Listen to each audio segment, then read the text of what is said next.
Hello, in this video I will be showcasing my top 10 favourite Baldur's Gate 3 mods. There are some fantastic cosmetic mods, including new armours, dyes, a transmog system, and some incredible UI mods that drastically improve the Baldur's Gate 3 experience, as incredible as the vanilla game already is. I love mods so much.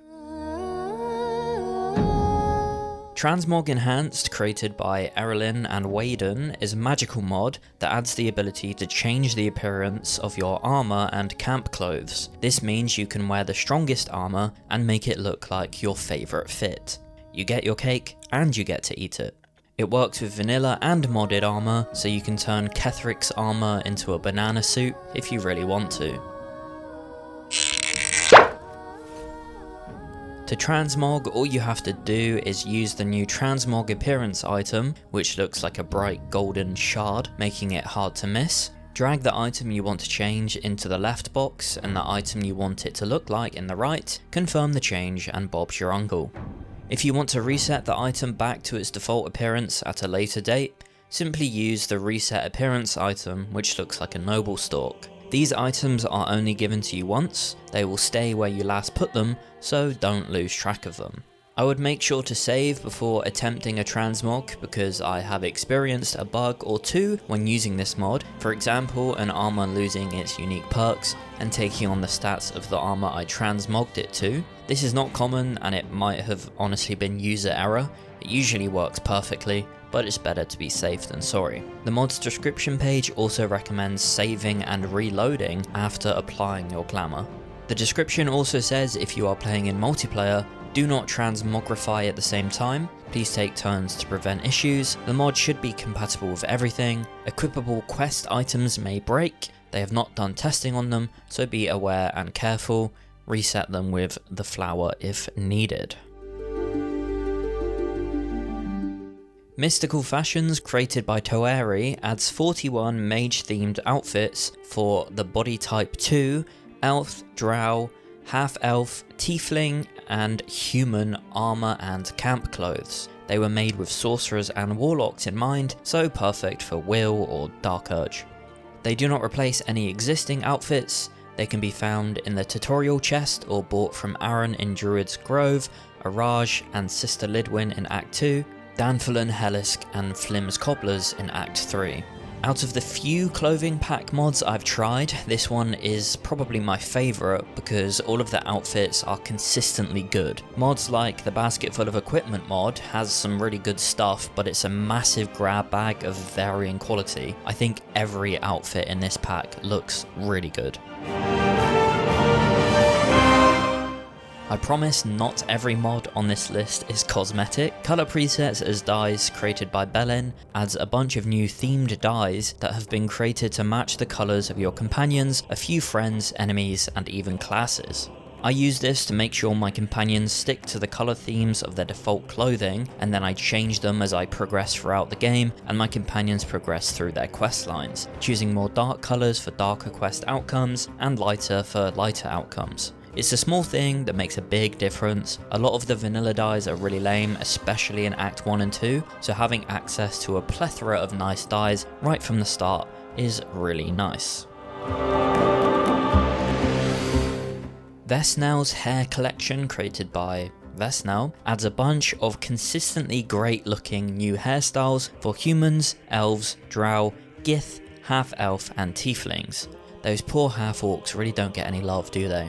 Another situation here where there are other good hair mods, but I have found this one to be the most consistently good with lots of options. Not much else to say about this one really, it's new hairstyles, so just look at them for a sec.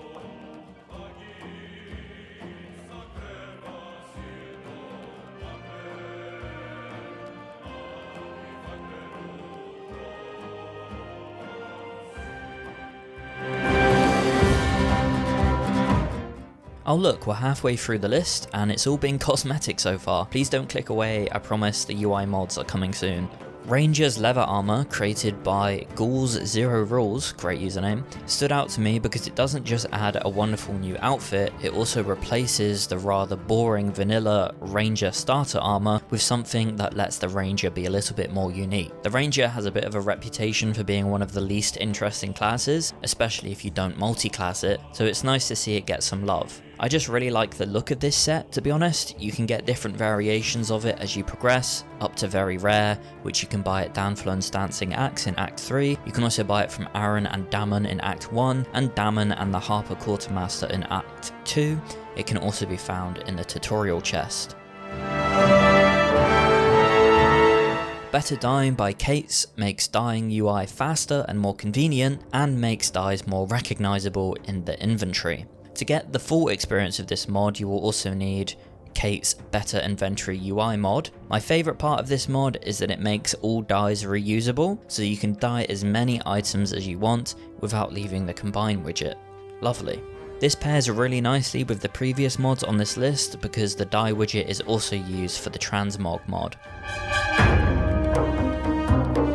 Better Maps All-in-One, created again by Kates, gives you a bunch of options to customize your map and minimap. My personal pick is to use the full version of the mod with the 0.7 scale. The vanilla minimap is way too big in my opinion, and the 0.7 scale version is just right for me. You can also now drag the minimap around your screen. I just keep it in the top right, but the option is there if you want to use it. There is also an option to auto hide the minimap, so it only shows when you hover over the area it is in. I don't use this because I look at the minimap too often, meaning that I would be constantly unhiding it, but if you want a more minimalistic UI, or are especially concerned about burn-in with an OLED screen, the option is there for you. Dynamic Sidebar, another mod by Kates, dynamically scales party portraits on the sidebar to allow them to fit the screen without scrolling. Up to 16 characters in the party are supported. This is the main feature of the mod, but not the reason I use it personally. I use it for the auto hide function. This means whenever I'm not in combat, or I'm not hovering my mouse over the sidebar, it's hidden. This gives me a cleaner UI when exploring, and allows me to prevent burn-in on my lovely OLED monitor.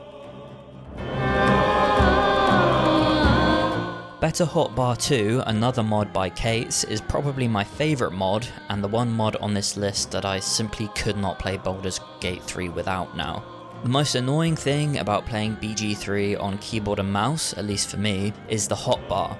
It's always showing, and it blocks a good chunk of the screen, especially if you've added all 4 rows, which you will want to do because there are so many abilities and usable items in this game. This is especially annoying on an ultra-wide display because there is so much free real estate to expand the hotbar horizontally. This mod lets you do that, and scale down the hotbar to fit more squares on your screen at once. It also has an auto hide option which I use, which is perfect for exploring and reducing the risk of burn-in for OLED displays. This is my favourite mod and a must-have in my opinion, especially if you use an ultra-wide display. The final mod of this video is another one by Kate's Better Cursor Text Panel, which adds damage numbers, damage type icons, and warns about breaking concentration on a spell to your cursor. I downloaded this mod specifically for the breaking concentration warning. Whenever I use a controller, and when I played without this mod, I was constantly breaking concentration on my spells, which when you use the haste spell a lot can be devastating, not something you want to happen during an honor mode run. The damage numbers and damage type are also nice to have, but the spell concentration warning is a lifesaver. And that's all the mods, folks. Let me know in the comments if you're going to download any of them, and a massive shout out to all of the mod authors for being incredibly talented, wonderful people, providing these mods for us to use for free. They are the real heroes. Catch you in the next one.